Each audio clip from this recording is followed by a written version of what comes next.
Hello viewers, আশা করি সকলে ভালো আছেন। সম্পূর্ণ নিরামিষভাবে তৈরি করুন বাঁধাকপি ধোকার ডালনা। আর সেই সাথে শেয়ার করব কিভাবে বানালে এই ধোকা ঝোলের মধ্যেও ভেঙে যাবে না, গোটা থাকবে অথচ নরমও হবে। যাদের ধোকা ভেঙে যাচ্ছে বা ঝোলের মধ্যে দিলেই গলে যাচ্ছে, অবশ্যই তার আজকের ভিডিওটি পুরো শেষ পর্যন্ত দেখবেন। নমস্কার, আমি মৌ, আপনারা দেখছেন মৌর সাথে রান্নাবান্না। আজকের রেসিপিটি ভালো লাগলে লাইক দিয়ে শেয়ার করে দেবেন। আর নিয়মিত নতুন নতুন রেসিপি সবার আগে পেতে আমাদের চ্যানেলটি সাবস্ক্রাইব করে বেল নোটিফিকেশন অন করে রাখুন। একটা চায়ের কাপের মাপ করে 1 কাপ ছোলার ডাল 2-3 ঘন্টা মতন ভিজিয়ে রেখেছিলাম, তবে আপনারা চাইলে সারা রাতও ভিজিয়ে রাখতে পারেন। এরই সাথে দিয়ে দিলাম সামান্য জল। 1 ইঞ্চি সাইজের আদাকে এইভাবে কেটে দিয়ে দিলাম, সেই সাথে গোটা 3 কাঁচা লঙ্কা দিয়ে দিলাম, আর আধা কাপ ফ্রোজেন নারকেল দিয়ে দিলাম। আপনারা ফ্রেশ নারকেলেরও ব্যবহার করতে পারেন। আমি সময় সাশ্রয় করার জন্যই সব একসাথে বেটে নিলাম। এই দেখুন, পেস্ট তৈরি করে নিয়েছি। এখানে একটা গোটা বাঁধাকপিকে 4 ভাগে ভাগ করে 1 ভাগ এইভাবে ঝিরিঝিরি করে কুচিয়ে নিয়েছি। কড়াইতে তেল গরম করে নিয়েছি, ফোড়নে ভেজে নিলাম আস্ত জিরে।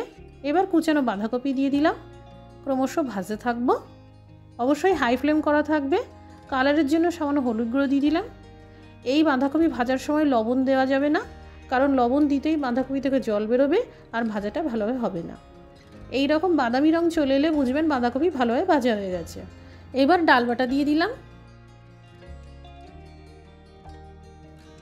স্বাদ মতন লবণ দিয়ে দিলাম, ক্রমশ ভাজতে থাকবো। এই ধোকার কালারটা যাতে সুন্দর হয় তার জন্য আধা চামচ কাশ্মীরি লঙ্কার গুঁড়ো দিয়ে দিলাম। আবারও ভাজতে থাকবো। অনেকেরই ধোকা ভেঙে যায় বা ঝোলের মধ্যে ফোটালে ধোকাগুলো গলে যায়। এই সমস্যা সমাধানের জন্য আমি যেটা করে থাকি সেটা বলছি।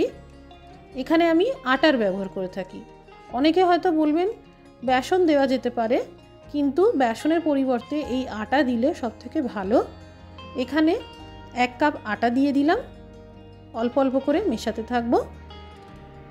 এই আটা বাঁধাকপি আর ডালের মধ্যে যতটুকু জলভাব রয়েছে সেটা শুষে নিয়ে মিশ্রণকে একদম শুকনো করে দেবে। বেসনের থেকেও বেশি আটা দিলেই ভালো, এতে ধোকা ভাঙার চান্স থাকে না আর ঝোলের মধ্যে মিশেও যাবে না। এবার আঁচটা বন্ধ করে দিলাম।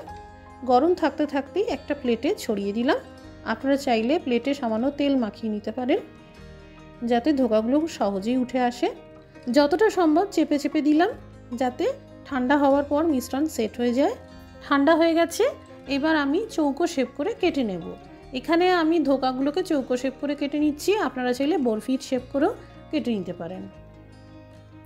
চারদিক থেকে একটু হাত দিয়ে এইভাবে চেপে চেপে শেপটাকে আরও সুন্দর করে দিলাম।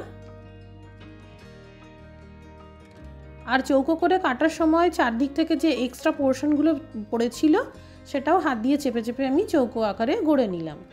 টোটাল 16টা ধোকা তৈরি হলো।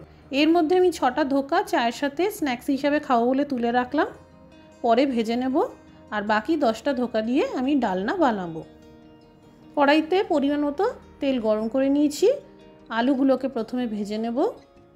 টোটাল 2টো আলুর ব্যবহার করা হয়েছে। আলু বাদামি করে ভেজে নিলাম। ওই একই তেলে ধোকাগুলোকেও ভেজে নেব। বেশ লালচে বাদামি করে ভাজতে হবে।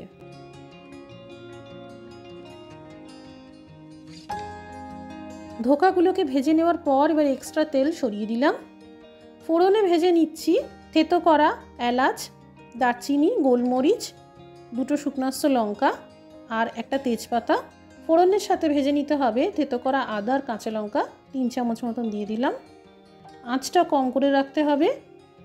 1 চা চামচ হিং আর সেই সাথে সামান্য জল দিয়ে দিলাম, যাতে পুড়ে না যায়। সামান্য হলুদ গুঁড়ো আর সামান্য করে ঝাল লঙ্কার গুঁড়ো দিয়ে দিলাম। এবার ভেজে নেব টমেটো বাটা। এখানে 2টো টমেটোর ব্যবহার করা হয়েছে। এবার আঁচটা মিডিয়ামে করে 2 মিনিট মতন এই সব উপকরণ ভেজে নিতে হবে। দিয়ে দিলাম 2 চামচ জিরের গুঁড়ো। এই রান্নায় আমি ধনের গুঁড়োর ব্যবহার করি না, তবে আপনারা চাইলে দিতে পারেন। গুঁড়ো মশলার সাথে ভেজে নিলাম। মশলা যখন এরকম ভাজা ভাজা হয়ে যাবে, দিয়ে দিতে হবে ভাজা আলু, সেই সাথে 1.5 গ্লাস মতন গরম জল, স্বাদ মতন লবণ দিয়ে দিলাম, আর গোটা 3 কাঁচা লঙ্কা দিয়ে দিলাম। এটা পুরোপুরি অপশনাল। এবার কম আঁচে ঢেকে রান্নাটা করে নেব। মোটামুটি 5 মিনিট সময় লাগলো। আলু সিদ্ধ হয়ে গেছে। এবার আধা চামচ গরম মশলার গুঁড়ো আর 1 চামচ চিনি দিয়ে ভালো করে মিশিয়ে নিলাম। এবার এই ভাজা ধোকাগুলো দিয়ে দিলাম। কম আঁচে ঢেকে আরও 2 মিনিট রান্না করব। তবে বেশিক্ষণ নয়, জাস্ট 2-3 মিনিটের মধ্যেই ধোকাগুলো নরম হয়ে যাবে। তৈরি হয়ে গেল নিরামিষ বাঁধাকপি ধোকার ডালনা।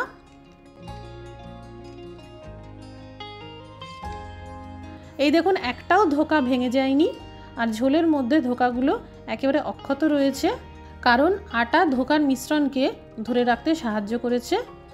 যারা ধোকা বানাতে গিয়ে ভেঙে যাচ্ছে, একবার এইভাবে বানাবেন।